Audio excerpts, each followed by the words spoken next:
প্রিয় দর্শক, দিন যতই গড়াচ্ছে, নির্বাচনকে সামনে রেখে মাঠ ততই উত্তপ্ত হয়ে উঠছে।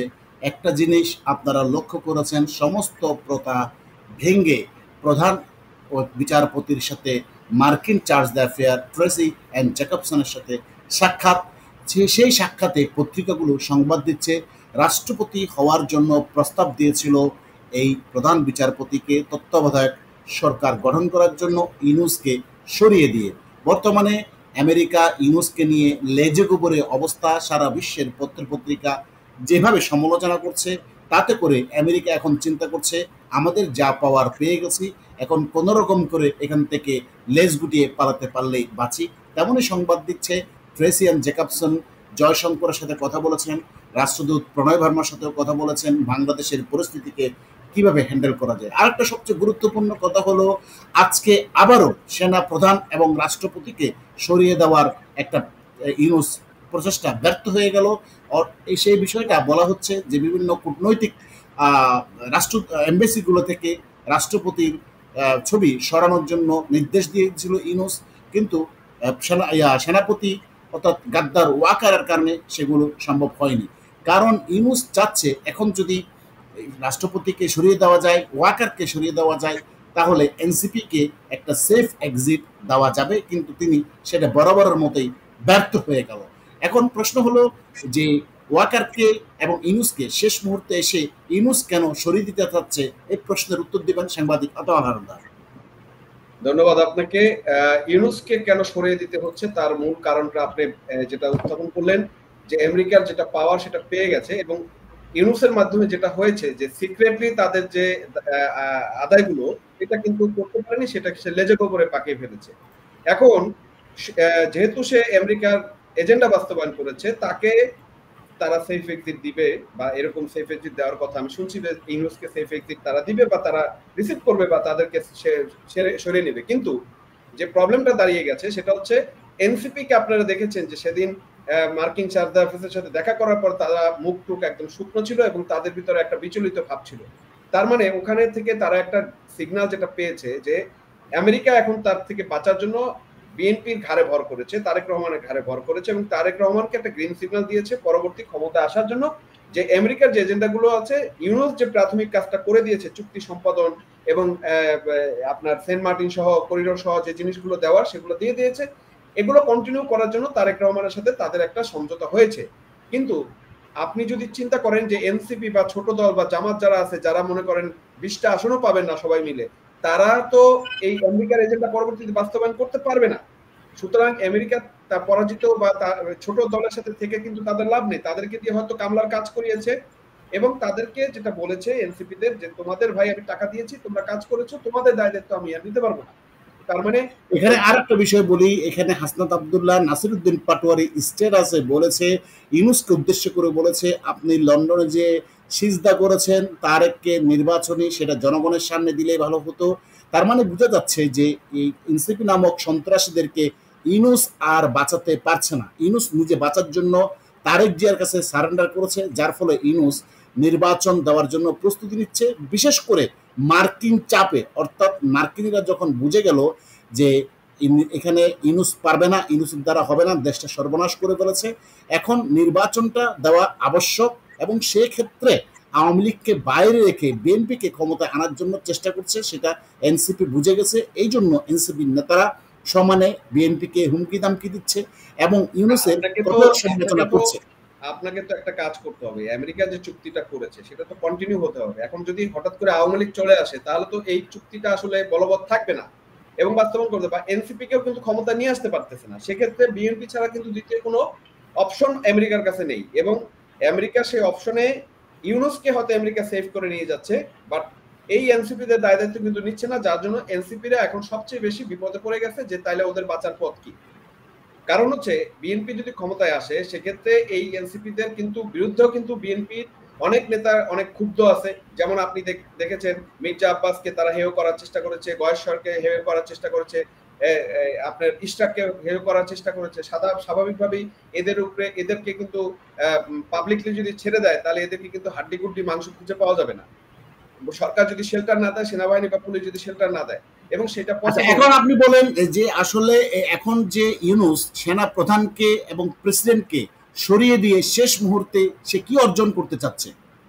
সে সেনাপ্রধান এবং রাষ্ট্রপতিকে সরিয়ে ইউনূস যেহেতু সেফ এক্সিট পাচ্ছে, কিন্তু ইউনূসের কাছে এই ছেলেরা বারবার বলছে যে আপনি তো সেফ এক্সিট নিচ্ছেন, তাহলে আমাদের কি হবে?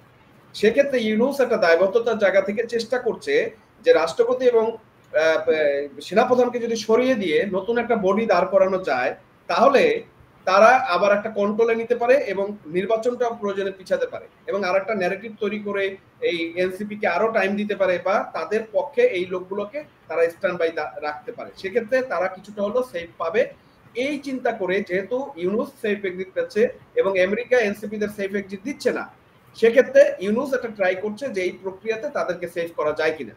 আচ্ছা, আরেকটা বিষয় সেটা হলো এই ওয়াকার কিন্তু ইউনূসের এই অপচেষ্টা কিন্তু ব্যর্থ করে দিয়েছে।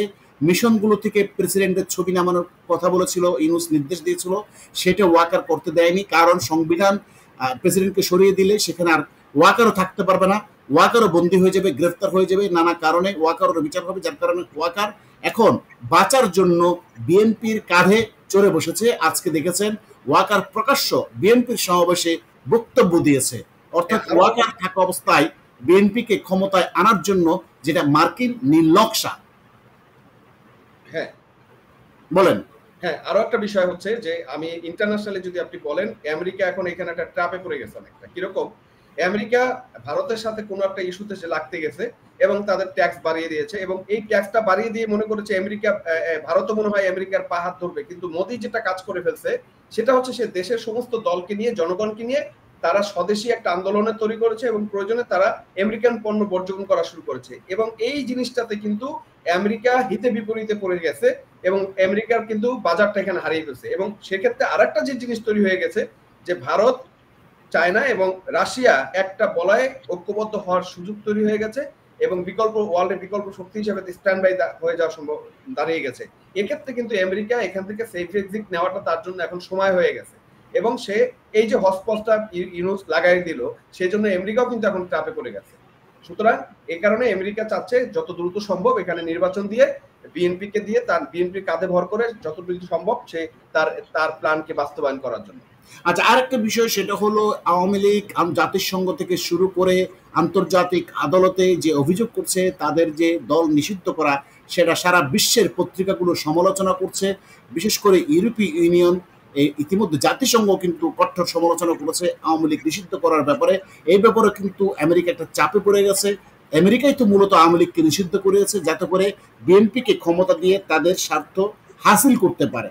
এখন আপনার কি মনে হচ্ছে এই ঘোলাটে পরিস্থিতিতে নির্বাচনটা সঠিক সময় হবে আওয়ামী লীগকে বাদ দিয়ে, অথবা দেরি করে আওয়ামী লীগকে সহ ইনক্লুসিভ ইলেকশন হবে? আপনাকে আমি বিএনপি নেতা সালাউদ্দিনের একটা বক্তব্য শোনাই, সেটা উনি বলেছে যে নির্বাচনে ভোট গণনা রেজাল্ট না হওয়া পর্যন্ত আমরা বিশ্বাস করতে পারি না নির্বাচন হয়ে গেছে। তার মানে এই বিশ্বাসটা বিএনপিরও নাই যে এই ইউনূস আসলে টাইম মতো নির্বাচনটা দিবে। আমিও আপনাকে বলতে পারি যে এই নির্বাচনটা ইউনূস দিতে পারবে, আমার কাছে এটা কোনো রকমের মনে হচ্ছে না। এইটা তারা এখন তারা বলতেছে, যেমন প্রেস সচিব এখন বলছে যে নির্বাচন হবেই, এই নির্বাচন হবেই যখন বলেছে, আমি কিন্তু তখন বুঝেছি যে নির্বাচন না হওয়ার জন্য সে প্ল্যান তৈরি করতেছে। তার মানে নির্বাচন যে দিতে হবে সেটা তো মার্কিন যুক্তরাষ্ট্রের স্পষ্ট বার্তা আছে যে নির্বাচন দিয়ে বিএনপিকে ক্ষমতা যেন একটা নির্বাচন করে বিএনপিকে ক্ষমতা বুঝিয়ে দিয়ে ইউনূসকে চলে যেতে হবে। অর্থাৎ ইউনূসের প্রয়োজনীয়তা এখন আমেরিকার কাছে শূন্য। অর্থাৎ তারা যা চুক্তি করার, যা নেওয়ার সবকিছু আমেরিকা এখন পেয়ে গেছে। সুতরাং আমেরিকাকে আর তাদের দরকার নাই। যা কারণ আপনি দেখেছেন সিরিয়া বলেন, আফগানিস্তান বলেন, ইরাক বলেন, সব জায়গায় কিন্তু আমেরিকা গন্ডগোল টন্ডগোল পাকিয়ে তারা কিন্তু সবকিছু হাতিয়ে নিয়ে আস্তে করে চম্পট দেয়। এখানেও কিন্তু আমেরিকা তাই করবে, ইউনূসকে কিন্তু এখন ছুড়ে ফেলে দিবে। হ্যাঁ, আমেরিকা ইউনূসকে সেফ এক্সিট দিয়ে যাবে, কিন্তু তার নাতিদেরকে, এনসিপিদেরকে কেউ সেফ এক্সিট দিবে না।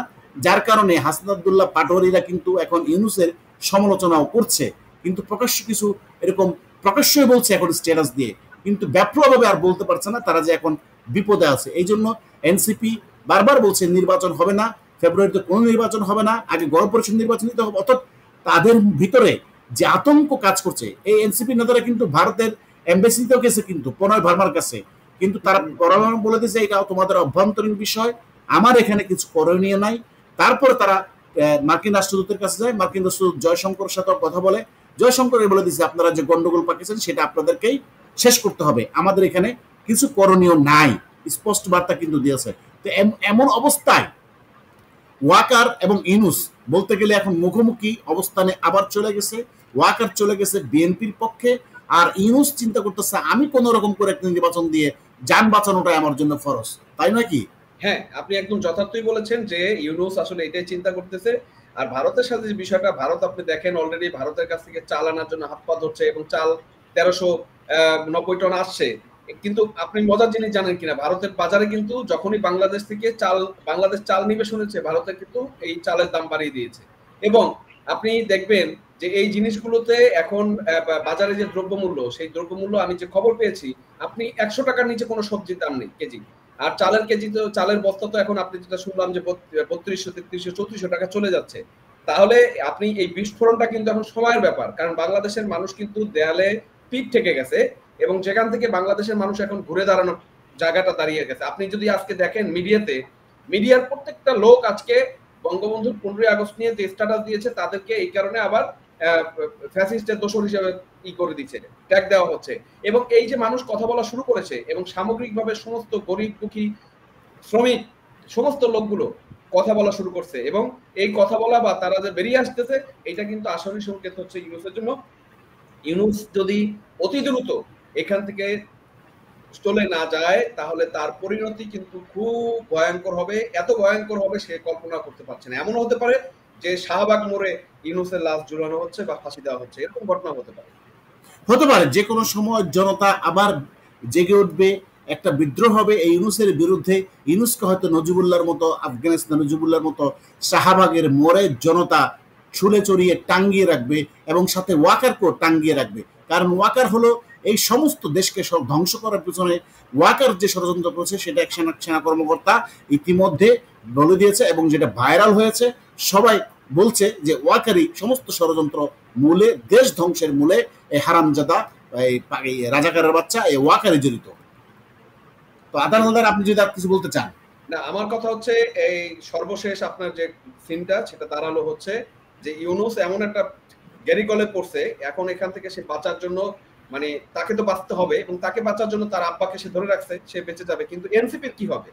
এনসিপির আমি কিন্তু, কারণ তারা যে কাজটা বিএনপির সাথেও করেছে সেটা কিন্তু ভয়ঙ্কর। এবং আরো যেটা খারাপ বিষয় হলো, সেটা হলো যে বিএনপি গতকালকে 15ই আগস্টে যেটা আপনি 32 নম্বরে করেছে, এইটা করে বিএনপি তার অবস্থানটা এমন একটা জায়গায় সাধারণ মানুষের কাছে নিয়ে গেছে যে বিএনপি আদৌ ক্ষমতায় আসবে কিনা সেটা নিয়ে আওয়ামী লীগকে যদি জোর ইলেকশন করতে দেয়, শতভাগ আপনি নিশ্চিত হন আওয়ামী লীগ আবার এই ফ্যাসিস্টকে ক্ষমতা নিয়ে আসবে জনগণ। কারণ জনগণ পার্থক্য বুঝে গেছে, ফ্যাসিস্টে তাদের জন্য ভালো এবং এই ইউনূসকে তাদের দরকার নাই।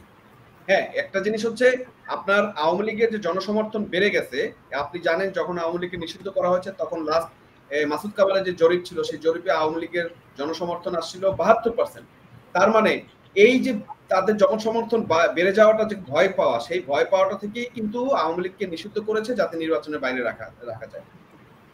হ্যাঁ, এবং এই সাথে জড়িত ছিল ওয়াকার, এর সাথে জড়িত ছিল মার্কিন যুক্তরাষ্ট্র, এরা সবাই জড়িত আওয়ামী লীগকে যাতে বাইরে রেখে দেশটাকে যেন কিনে নেওয়া যায়, দেশটাকে যেন ধ্বংস করে যাওয়া যায় এই গাদ্দার। তবে গাদ্দারদের বিচার এই বাংলার মাটিতে একদিন হবে। এই ওয়াকারকে, 3 বাহিনী প্রধানকে, ফাইজুরকে, এস.এম. কামরুল নামক পাকিস্তানি প্রেতাত্মাদের এর জবাব দিতে হবে।